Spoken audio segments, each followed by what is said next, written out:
So what I'd like to do right now is talk a little bit about practicing in this course, practicing your public speaking skills, practicing in isolation at home, or practicing in front of a web camera and posting it to YouTube. Because doing video in a class on public speaking is a bit odd, right? The one thing that we tend to do when we stand up and speak in front of an audience is not there when we're recording these videos. That audience is usually not there. So what I'd like to do is talk a little bit about the role of practice and the role of video in this class and how that helps us understand the skills that we're working on. And then I've got a few things that I'd like to say in terms of how I would recommend you go about practicing. So first, this whole idea about recording speeches in a public speaking course. Having a public speaking course where audiences are not physically present. Okay? Well, the way I look at it is this class is an opportunity to refine certain skills. And I'll come back to the analogy multiple times, but public speaking in many ways is like refining your skill with any sort of art, but specifically with sports. Okay? So if you like soccer or football, right, there is a need for refining the core elemental skills. In soccer, right, someone who can juggle the ball well is someone who has a dynamic control of the ball, can trap it, can work with that ball in multiple settings.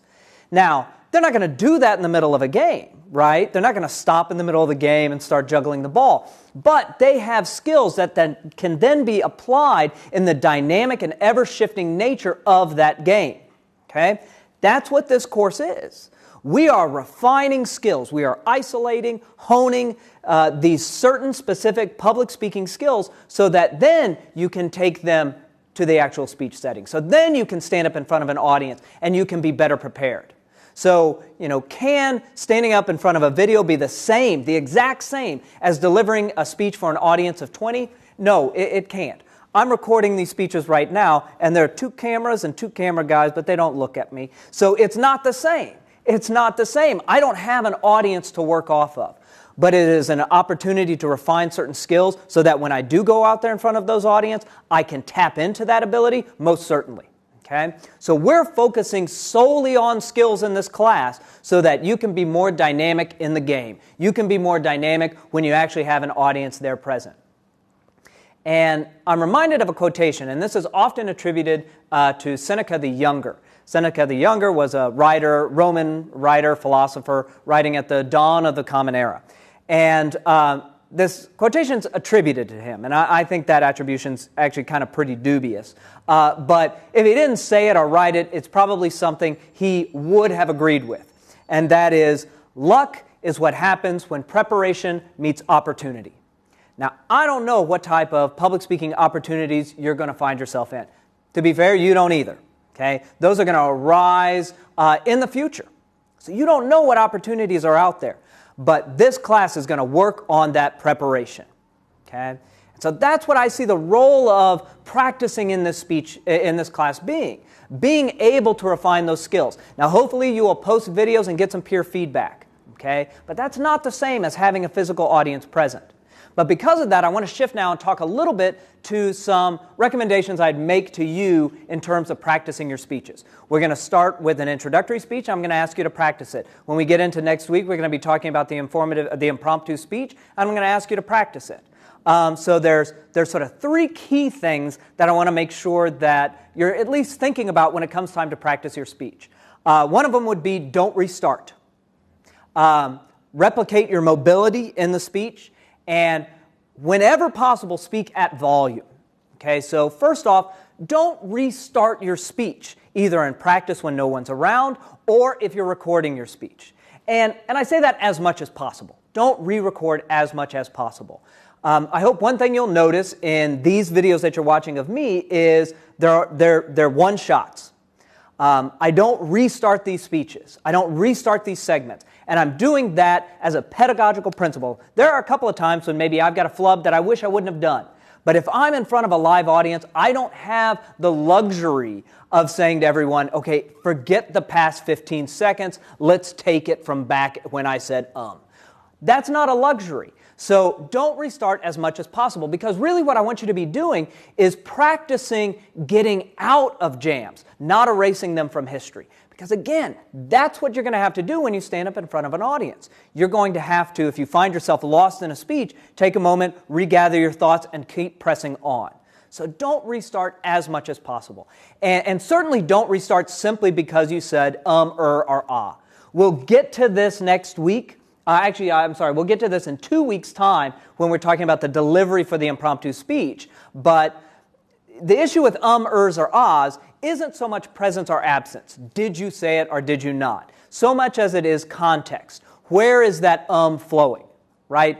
There have been, in every language since the beginning of languages, ers, and ahs. To suggest that utterance is somehow aberrant is a stretch at the very least.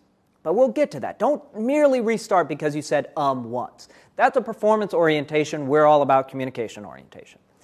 Okay, so that's the first thing. Second, replicate your mobility as much as you can. In one of the upcoming videos, I'll talk to how you're going to set up your camera to shoot your speeches if you so choose. But as you're practicing or as you're shooting these, make sure that you're moving as you would in front of an actual audience. Okay? So you're not sitting down, you're not laying down. That may be how you run the speech in your mind to make sure that your memory's in check. But when it comes time to practice that speech, stand up and move around as you will move around. Okay? Because in so doing, you're just adding to your repertoire of speech and movements and gestures. Okay? You're beginning to associate certain hand gestures with certain things. They're starting to look more natural. So replicate your mobility as much as possible. And at the same time, replicate your volume as much as possible. Speak at volume. So if you're muttering to yourself as a way of practicing the speech, you're probably going to go faster. Okay? So make sure you're able to speak as loud as you can when you can. Now, one of the nice things about having a class like this in an online platform is you can access it anywhere. So, if you're in the middle of, I don't know, it would be horrible. If you're in the middle of 10 babies soundly sleeping, yeah, you know what? Then don't practice at volume. I don't know why you would be in the middle of 10 babies soundly sleeping, but if you are, don't scream and wake them up. That's just rude. But so for the most part, when you're practicing, I want you to speak, as we would say in competitive speech, practice under contest conditions, because that's how you're going to get to know what works in that setting. So in your case, practice as much as you can at replicating all the factors that are going to be there when you stand up to speak. You may not have an audience present, but you can move around, you can speak at volume, and you can practice getting yourself out of oral jams. Okay, so just talking your way out of a problem. So that's kind of how I would envision you practicing these speech skills. But ultimately, you need to take these skills into public settings. If this class is to have an effect, you have to take these, we talked about soccer and juggling, you got to take that ability onto the field. You've got to refine these skills in the privacy of your own home, but then take them into the workplace and look and sound good.